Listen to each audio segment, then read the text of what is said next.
We are so glad you could join us. I'm Amy Andrews. Coming up in a couple of minutes, we'll show you that YouTube rant posted ragging on Asian students in the wake of the tsunami, and it's just sickening. I can't believe someone would do that. WNEM TV5 News Time 6:15 as we take a look at this morning's top stories, beginning with a live look over Bay City. Not too bad out there this morning as you head out for work or school, but you definitely need that winter coat still for now. Meteorologist Mike Cameron will have much more in just a bit, but first a look at the rest of this morning's top stories. A State House committee will hear testimony on how gas prices are established and what residents can expect in the coming months. The state Senate has approved bills that would give broad new powers to emergency financial managers. And now local union leaders and city councilmen say the end of collective bargaining is closer than ever.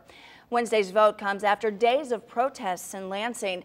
State workers worry that managers would have the power to attack wages and increase health care costs for some unions. About the donut guy. Could you believe that? Times are tough. Times but are stealing tough. a tip jar. And slipping on a donut? Yeah, and losing your hat in the process. More on that in just a bit. WNEM TV5 News Time 5:09. Hearings on homegrown terrorism are turning heads in the nation's capital today. That's because some say they target a specific group. More on that debate is later. Tokyo today, Japan's stock market was huge. It lost more than 10% in value. That's an unbelievable drop, but it's not just the financial toll on the country. Here's the latest from Charlie Dagda in Oyama. A community shaken after a murder investigation takes another tragic turn.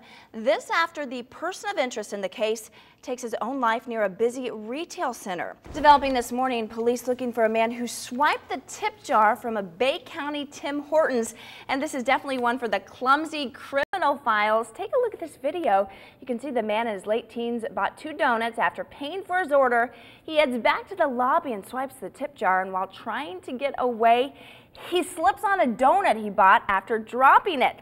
About that on this date in 1941, the Brooklyn Dodgers announced that their players would begin wearing batting helmets during that season. Imagine that. Wow. Helmets to protect your head when they're pitching 90 miles an hour. Who'd have thunk, right? What a great idea. Yeah. I don't know, I probably wouldn't need one though because my head's kind of hard.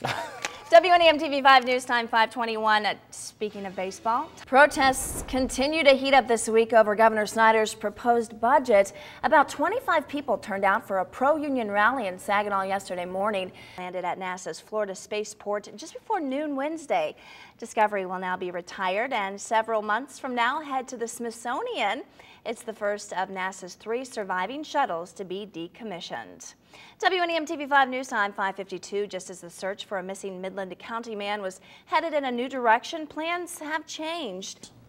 Taking a look across the state this morning, an emotional homecoming for a Michigan woman caught up in the quake and tsunami disaster in Japan. This is an amazing story. Danette Dubak was in Tokyo for the past month for the birth of her grandson. There on your screen. We will keep an eye on the developments out there and bring you any new information from officials at the scene. You can count on WNEM TV5 for continuing coverage as crews work to get those things back to normal.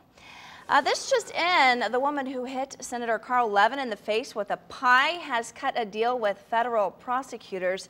She appeared in a Grand Rapids courtroom Wednesday and pled guilty to assaulting a member of Congress. Man, we have some talented high school basketball players in the area.